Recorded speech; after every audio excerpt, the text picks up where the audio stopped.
ইংরেজিতে নিজের মতামত দিতে সবসময় কি আপনি আই থিঙ্ক এই কথাটি ব্যবহার করেন? আজকের ভিডিওতে আমি আপনাদেরকে 5টি ফ্রেজ দেখাবো, যেই 5টি ফ্রেজ ব্যবহার করার মাধ্যমে আপনি নিজের মতামতকে আরও সুন্দরভাবে উপস্থাপন করতে পারবেন।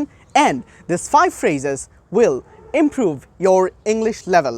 So let's start with the first one. Instead of saying I think অর্থাৎ I think এর পরিবর্তে you can say from my point of view. এটার অর্থ হচ্ছে একটা বিষয়কে আসলে আপনি কিভাবে দেখেন। It means that the way I'm seeing it অর্থাৎ আমার মতে। Anyways, now let's give you an example.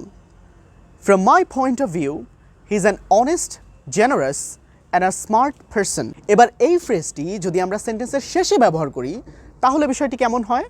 Now, you have enough time to start the project from my point of view.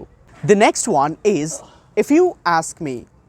So অনেক সময় দেখা যায় যে অনেকে কোনো সিদ্ধান্ত নিতে কনফিউজড থাকে এবং হয়তো সে একটা সেকেন্ড অপিনিয়নও এক্সপেক্ট করে, অর্থাৎ আপনার একটা অপিনিয়ন সে আশা করে। সো ইন দ্যাট সিচুয়েশন তখন আপনি বলতে পারেন if you ask me, that means তুমি যদি আমাকে জিজ্ঞাসা করো। So let's give you an example. The decision is completely up to you, but if you ask me then I would discourage you because that is illegal. Interview অথবা presentation অর্থাৎ একটু formal প্লেসে ব্যবহার করার মতো একটি ফ্রেজ যদি এবার অ্যাড করা হয় তাহলে সেটা কেমন হয়? Right, here is the third one. As far as I am concerned, I am repeating it again, as far as I am concerned. তো একটু ফর্মাল প্লেসে যদি আপনি আপনার মতামতকে যুক্ত করতে চান একটু formally, then you can use this one, as far as I'm concerned. Now, let's give you an example. As far as I'm concerned, that was a right choice. অর্থাৎ আমার মতে ওইটা খুবই একটা ভালো চয়েস ছিল। So this is the way how you can share your opinion without using I think all the time. Number 4, as far as I can tell. এই ফ্রেজটিকে আমরা কিভাবে ব্যবহার করি? সো আমাদের চিন্তা বা কোনো কিছু নিয়ে আমাদের ধারণাকে প্রকাশ করতে আমরা এই ফ্রেজটির সাহায্য নিয়ে থাকি। Now, let's give you an example, right? Now, before that, we use this phrase to say what we think about something.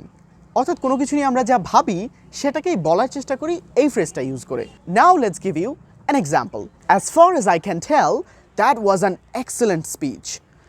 এই সেন্টেন্সটিতে আমরা ফ্রেজটিকে সামনে শুরুতে ব্যবহার করলাম। এবার আমরা যদি এটাকে শেষে ব্যবহার করতে চাই তাহলে কিভাবে করব? So if your friend ask you about his job, যে আপনার বন্ধু যদি আপনাকে বলে যে আমার জবটা কেমন বা তুমি কি মনে করো এটার বিষয়ে, right? What do you think about my job, then what would be your response?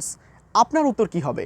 So আপনি উত্তর হিসেবে বলতে পারেন yes I like it, but the working environment is not suitable as far as I can tell. So in this way, you use as far as I can tell. Number 5, I would say, this is a good one. এটা খুব ভালোভাবে আপনি আপনার কনভারসেশনে ব্যবহার করতে পারবেন। So instead of using I think all the time, when you share your opinion, say number 5, I would say, this is a good one.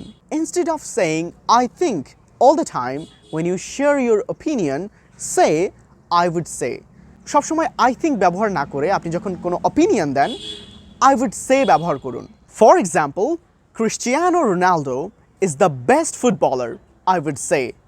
অর্থাৎ আমার মতে আমি যেটা বলবো যে ক্রিস্টিয়ানো রোনালদোই হচ্ছে সবচেয়ে ভালো footballer. But you might have a different opinion, আপনার অপিনিয়নও ভিন্ন থাকতে পারে।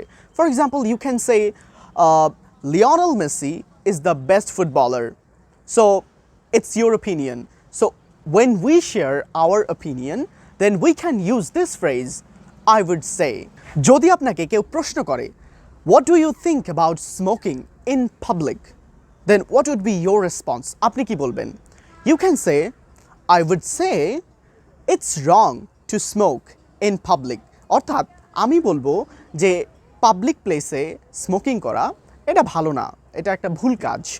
So in this way you can share your opinion. এতক্ষণ আমরা যেই 5টি ফ্রেজ নিয়ে আলোচনা করলাম, first one, from my point of view; second, if you ask me; third, as far as I am concerned; fourth, as far as I can tell; and fifth, I would say so এই পাঁচটির মধ্যে আপনার পছন্দের কোনটি you can put it in the comment box and I'll reply to your comment অর্থাৎ আপনি কমেন্টে জানিয়ে দিন এই পাঁচটি ফ্রেজের মধ্যে আপনার পছন্দের ফ্রেজ কোনটি and which one you would like to use in your next conversation. See you guys in the next video. Thank you very much for watching.